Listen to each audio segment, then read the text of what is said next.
तो मूवी का स्टार्ट होता है एक बहुत ही प्यारी बच्ची को दिखाते हुए जिसकी उम्र कोई 10 या 12 साल थी। उसके सर पर सींग थे और साथ उसके पर भी थे। उसका नाम होता है मेलेफिसेंट और वो एक प्यारी सी परी होती है जो कि एक जादुई जंगल में रह रही होती है। उसने आज तक बाहर की दुनिया देखी नहीं होती। उसके लिए सारा कुछ उसका यही प्यारा जंगल होता है। इवन आप ये भी सोच सकते हैं कि उसने आज तक इंसानों को नहीं देखा और फिर भी वो अपने जंगल में खुश है। उस जंगल में इंसानों के अलावा बाकी सारे क्रिएचर्स थे, अजीब अजीब जानवर भी थे। एक दिन मेलेफिसेंट जंगल में कहीं जा रही होती है तो उसे एक छोटा सा लड़का दिखाई देता है जो कि उसी की एज का था। वो उसे कहती है कि तुम कौन हो, यहाँ पर क्या कर रहे हो। वो छोटा बच्चा मेलेफिसेंट को बताता है कि मैं पास के ही किंगडम में रहता हूँ और मुझे यहाँ पर एक हीरा नजर आया था जिसे मैंने उठा लिया। तो मेलेफिसेंट उसे वो हीरा वापस लेती है और उससे कहती है कि आओ मैं तुम्हें तुम्हारे किंगडम तक छोड़ आती हूँ। तो वो लड़का कहता है कि ठीक है, मैं चला तो चाहता हूँ, लेकिन क्या तुम मुझसे दोस्ती करोगी, और अगर कभी मैं दोबारा इस जंगल में आया तो क्या हम खेल सकते हैं। तो मेलेफिसेंट कहती है कि जादुई जंगल है और तुम्हारा यहाँ पे आना ठीक तो नहीं है, लेकिन देखेंगे। इसी के साथ वो दोनों हैंड शेक करते हैं तो मेलेफिसेंट को कोई करंट लगता है।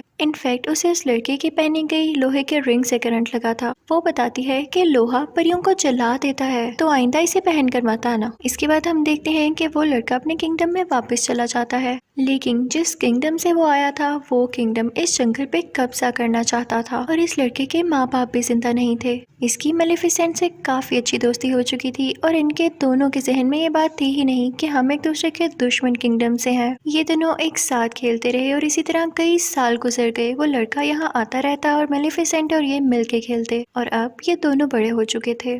वो दोनों 16 साल के हो चुके थे और एक दूसरे को पसंद करने लगे थे। मेलेफिसेंट को अब लगता था कि इंसान परियों के दुश्मन नहीं हैं, वो बहुत अच्छे होते हैं। उसे ये भी नहीं पता था कि उनमें ग्रीड भी होती है, यानी लालच भी होती है। एक दिन मेलेफिसेंट सोच रही होती है कि उस लड़के को आए हुए काफी दिन हो चुके हैं और उसको उस लड़के की एक और बात भी याद आती है कि उसने कहा था कि जब मैं बड़ा हो जाऊंगा तो अपने किंगडम पर कब्जा करूंगा और जो यहाँ पे किला है उसको भी मैं हासिल कर लूंगा।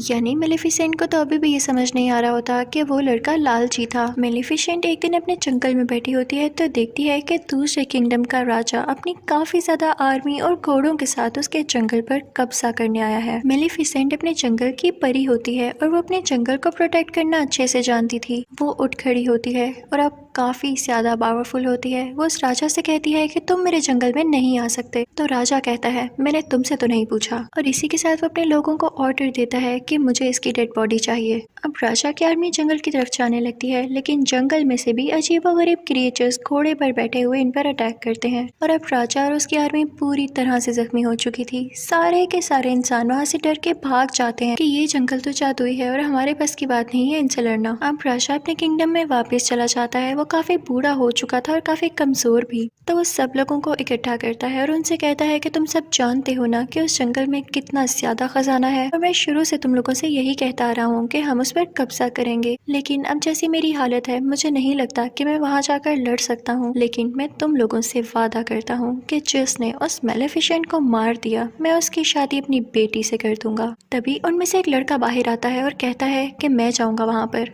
आप ये सुन के हैरान रह जाएंगे कि ये लड़का कौन था। ये था स्टीफन, यानी वही छोटा बच्चा जो कि मेलेफिसेंट के साथ खेला करता था। अब हम देखते हैं कि स्टीफन जंगल में जाता है मेलेफिसेंट से मिलने के लिए कई साल बाद। मेलेफिसेंट उसे पूछती है कि इतना अरसा तुम कहाँ रहे, तुम्हें जरा ख्याल नहीं आया हमारी दोस्ती का। तो वो कहता है कि मुझे माफ कर दो, मैं कुछ मसरूफ हो गया था, लेकिन मैं तुम्हें आज तक नहीं भूला और अभी भी मैं तुम्हें यही बताने आया हूँ कि हमारा राजा तुम्हें मारना चाहता है। तुम बस अपना ख्याल रखना, मैं तुम्हारी यहाँ पे हिफाजत प्रोटेक्शन करने आया हूँ।